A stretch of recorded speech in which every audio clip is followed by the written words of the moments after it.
سلام كمي تمسيو زخبركم تخطاتلت فنوى إيري تيفي زيناوي من سنة رؤنا زفنولو جزي أخيلون لو ميسولس إسان سلسن سنة مشت استرالوا زيناتات حيزلكم قريبا لخو مسانا كتصنحو بخبر الزعدم ليديا تخلى مالامي فلما كندر استزينا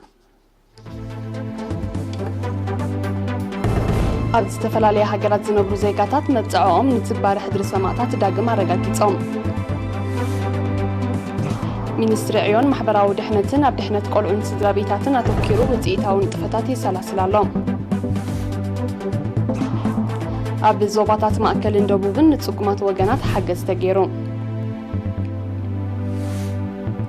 ቱርኪ ኣብ ሊብያ ትገብሮ ዘላ ወተሓደራዊ ምትእትታው ከም ዘይትጻወሮ ፈረንሳ ሓቢራ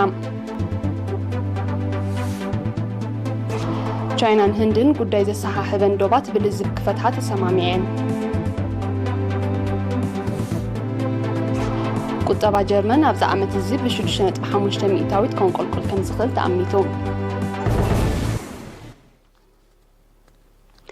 ኣብ ዝተፈላለየ ሃገራት ዝነብሩ ዜጋታት መብጽዖም ንትግባር ሕድሪ ሰማዕታት ዳግም ኣረጋጊጾም ከካበቱ ንዝበጽሐና ሓበሬታ ብመልክዕ ዜናዊ ጸብጻብ ተዳሊሎ ዳናይት ገብሪ ህይወት ከተቕርበያ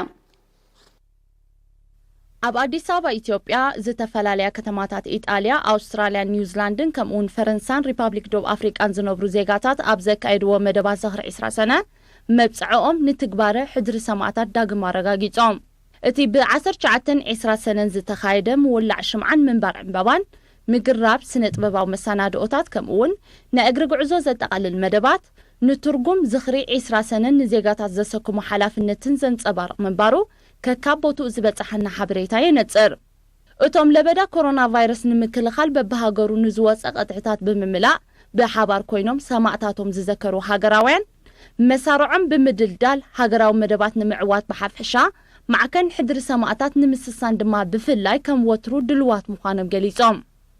እዚ ከምዚ ኢሉ እንከሎ ኤርትራውያን ነበርቲ ኣውስትራልያ ኒውዚላንድን ማዕከን ሕድሪ ሰማዕታት ንምስሳን ብዝኣተዎ መብጽዓ ተቐማጦ መልበርን $4840 ሱኪ ደጀን ሰውራና ዝተሰሚየ ጉጅለ ዋትስኣፕ $4450 ተቐማጦ ከተማ አደላይድ $6240 ተቐማጦ ከተማ ብሪዝቤን ድማ $1325 ክወፍዩን ከለዉ ሓላፍነት ምንባይ 4 ስድራ ስዋዓት ን2 ዓመት ወሲዶም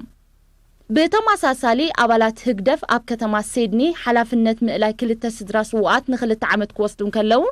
ኣብ ሃገረ ኒውዚላንድ ዝቕመጡ ድማ $600 ከም ዘበርከቱ ካብ ቤት ጽሕፈት ጠቕላሊ ቆንስላ ኣብ ኣውስትራልያ ዝበጽሐና ሓበሬታ ነጺሩ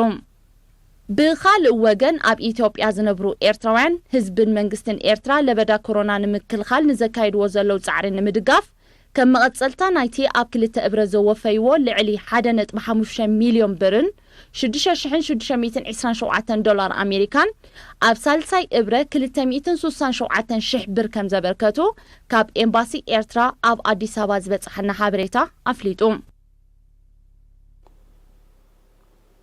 ሓደ ካብ ዓበይቲ ንጥፈታት ሚኒስትሪ ዕዮን ማሕበራዊ ድሕነትን ምርግጋጽ ስድራ ቤታዊ ክንክንዩ ኣብ ዝሓለፈ ናይ ናጽነት ዓመታት ድማ ውጽኢታዊ ንጥፈታት ከም ተዓመዩ ሰነዳት እቲ ሚኒስትሪ ዘነጽር ጋዜጠኛ ሳሙኤል ሃብተ ሚካኤል ንዘዳለዎ ጸብጻብ ሻም ተወልደ ከቕርበዩ ሚኒስትሪ ዕዮን ማሕበራዊ ድሕነትን ኣብ ዝሓለፈ 29 ናይ ናጽነት ዓመታት ኣብ ድሕነት ቆልዑን ስድራ ቤትን ኣተኪሩ ውጽኢታዊ ንጥፈታት ከሰላስል መጽንሑ ገሊጹ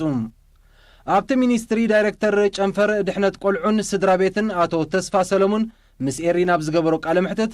እቲ ካብ እዋን ሓርነታዊ ቃልሲያት ሒዙ ልዑል ኣተኩሮ ተዋሂቡ ክስርሓሉ ዝጸንሐ ዕማም ሓደ ካብ ንጥፈታቱ ምርጋጽ ስድራ ቤታዊ ክንክን ብምዃኑ ብዝተፈላለዩ ማሕበራውን ሰብ ሰርሖን ጸገማት ናባይ ዘይብሎም ቆልዑ ምስ ከባቢኦም ተዛሚዶም ዝነብሩ ኩነታት ንምፍጣር ኣድማዕ ዕዮ ከተግብር ምጽንሑ ሓቢሩ ናይ መጀመርያ ተመክሮ እዩ ነይሩ ግን ኣብ መወዳእታኻ ናብ ሓደ ስርዓት ከተምጽኦ ስለ ዘለካ ተቐዳመይቲ ክትውሰድ ዝነበራ መጽናዕት እያ ጎድኒ ጎድንኻ ነቶም ወለንተኛታት ኮይኖም ደቀይ ዝብሉ ዝነበሩ ደቂ ወደይ ዝብሉ ዝነበሩ ደቂ እኮይ ደቂ ሓወይ ደቂ ሓብታይ ዝብሉ ዝነበሩ ኸ እንዳጽናዕኻ ከም ዘላይ ምግባር ነዚ መደባት ዝን ምትግባር እቲ ጨንፈር 5 ስትራቴጂታት ብምሕንጻጽ ብዝተፈላለየ ምኽንያታት ናባይን ዘይብሎም ቆልዑ ናብ መቕርቦም ብምውጋን ብጥብነት ማለት አዶፕሽን ከዕብያ ሕቶን ዘቕረባን ዓቕምን ዘወለወንን ስድራ ቤታት ብሕጋዊ መስርሕ ብምፍቃድ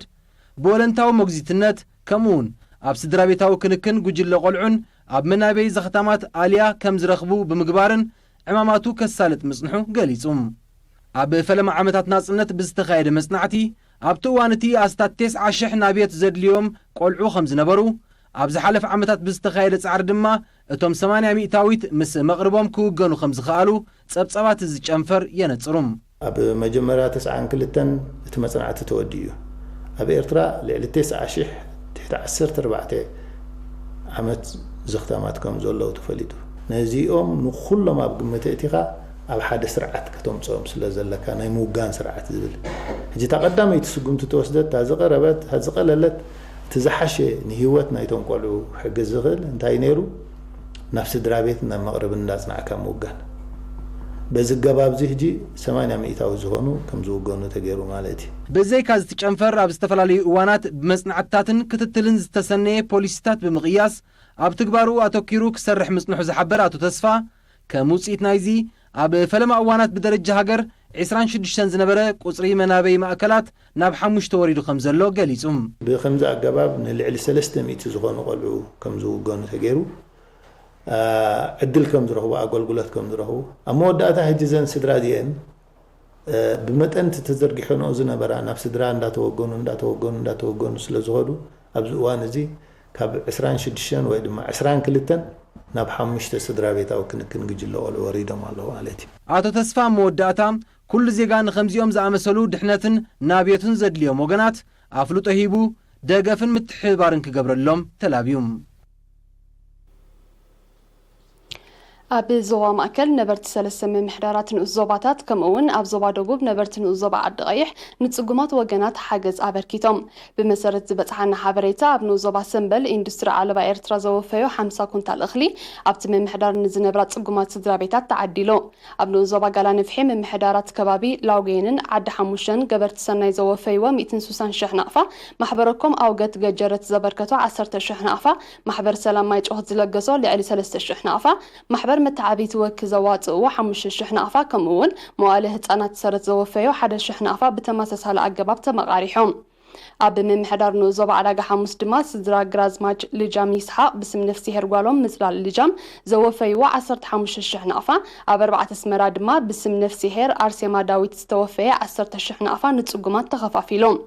እዚ ከምዚ ኢሉ እንከሎ ኣብ ንኡስ ዞባ ዓዲ ቀይሕ ካብ ነበርቲ ሰራሕተኛታት ትካላት መንግስቲ ሃይማኖታውያን ትካላት ሃማድእን ኮማዎ ማሕበራትን ዝተዋፅአ 9,300 ናቕፋ ንዝተጸገማ ስድራ ቤታት ተዋሂቦም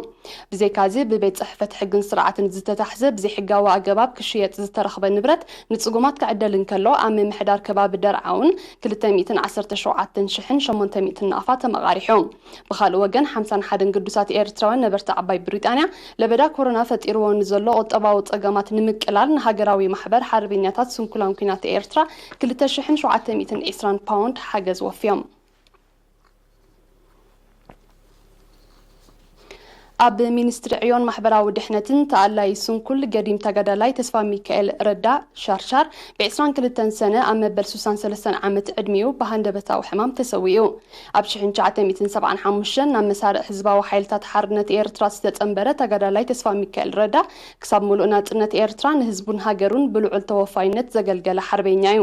ገዲም ተጋዳላይ ተስፋ ሚካኤል ረዳ በዓል ሓዳርን ኣቦ 4 ውሉዳትን እዩ ስነ ስርዓት ቀብሩ ድማ ሎሚ 23 ሰነ ፍርቂ መዓልቲ ኣብ መካነ መቃብር ሓርበኛታት ኣስመራ ተፈጺሞም ሚኒስትሪ ዕዮን ማሕበራዊ ድሕነትን ብመስዋእቲ ገዲም ተጋዳላይ ተስፋ ሚካኤል ረዳ ዝተሰምዖ መሪር ሓዘን እናገለጸ ንስድራ ቤቱ ፈተውቱን መቃልስቱን ጽንዓት ይሃብኩም ይብል ክቡራት ተዓዘብትና ክትከታተልዎ ጸናሕኩም ዜናታት ውሽጢ ሃገር ነይሩ ድሕሪ ዝሓፀር መሰጋገሪት ኣህጉራዊ ዜናታት ሒዘ ክምለሰኩም ምሳና ጽንሖም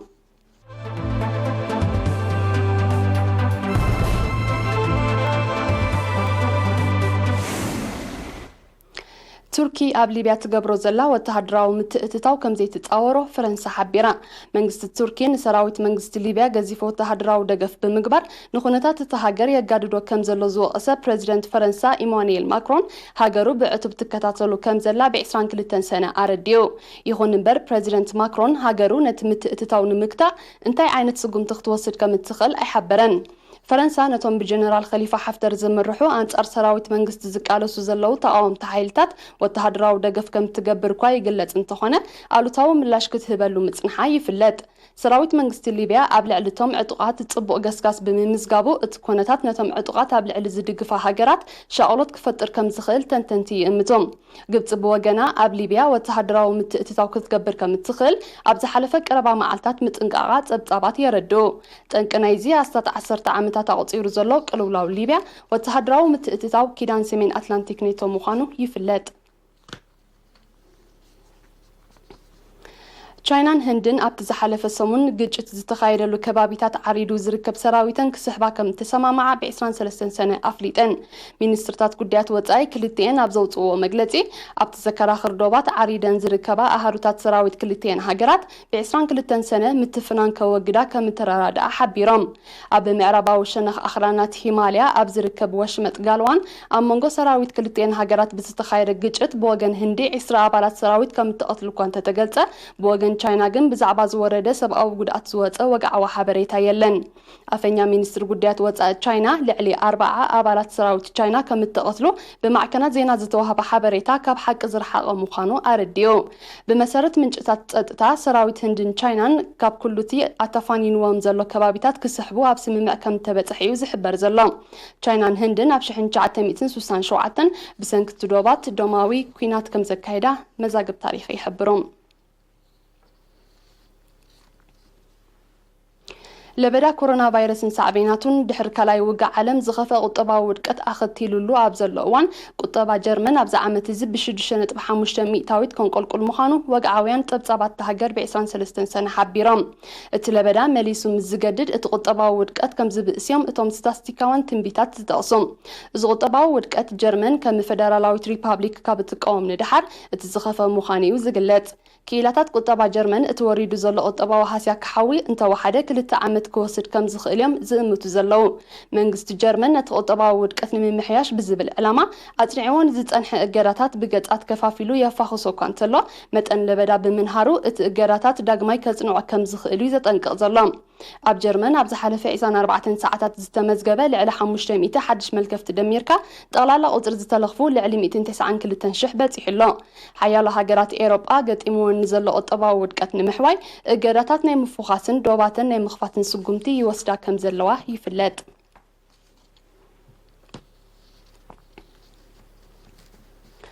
ቻይና ኣብ ርእሰ ምምሕዳር ሆንግ ኮንግ ከተተኣታትዎ ወጢና ዘላ ሓድሽ ጸጥታዊ ሕጊ ኣሉታዊ ሳዕቤኑ ቀሊል ከም ዘይከውን ኤውሮጳዊ ሕብረት ኣጠንቂቑ እቲ ሕብረት ነዚ ዘጠንቀቐ ላዕለዎት ሰመዚ ክልቲአን ወገናት ትማሊ 22 ሰነ ኣብ ዘካየድዎ ናይ ቪድዮ ርክብ እዩ ኤውሮጳዊ ሕብረት እቲ ውጥን ምዝትግበር ኣብ መንጎኡን መንጎ ቻይናን ዲፕሎማስያዊ ዘይምቅዳው ክስዕብ ከም ዝኽእል ብምሕባር ብኣግኡ ክቋረጽ ፀዊዑ ኣሎ ይኹን እምበር ቻይና እቲ መደብ ግዳማዊ ጸጥታዊ ስጋት ንምግታእ ኣገዳሲ ምዃኑ ብምጥቃስ እቲ ጉዳይ ንኻልኦት هاجرات زملكت كم زي كونها اتحبر ممحدار بريزيدنت دونالد ترامب تشاينا نت مدب مزي تقارصو ملتا قبر ختبلو كم زخل كتنقق طنيحيوم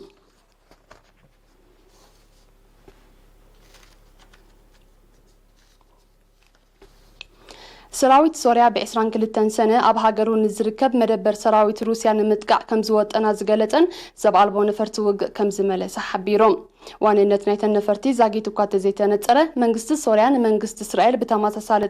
تحسات الأولوية كخصم مصنوحي فلات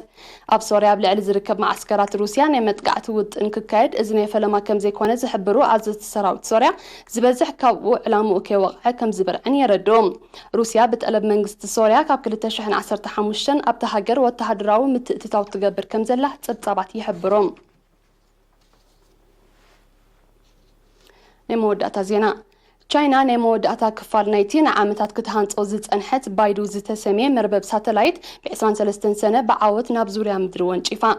إذا تشاينا تهانت أوزلا مربب نتياب عالم بسفيحو زقلقل وانينت أمريكا زخنن بحيلا أير أمريكا زمحادرن GPS تبايلو زتواع مربب زدارك مخانو كيلاتا تتعودي يحبرهم اتمسرح بشحن جعتم 29 زتجمرك خونن كلو أبكل تشحن 10 تخلطن ببايدو توز فلت ساتلايتات أبزوريا مدري أبز سفرتلو تشاينا نمل زوبا إسيان باسيفيكن زشفن مربب كم زتخلت يفلت كاب كل تشحن 15 دما نمل عالم زشفن مربب نمتكل بايدو سريز تباهلا ساتلايتات نابزوريا مدركة الإخ مصنحة أيرسعن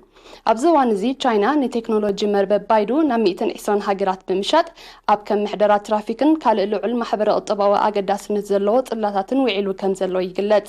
ምምዕባል ናይዚ መርበብ ቻይና ኣብ ጠፈራዊ ምርምር ኣጥያቶን ዘላ ዓቕም ዘጉልሕ ምዃኑ ዝሕብሩ ጸብጻባት ኣብ ዘቤታዊ ቴክኖሎጂካውን ማሕበረ ቁጠባውን ምዕባልኣውን ልዑል እጃም ከም ዝህልዎ የረድኦም።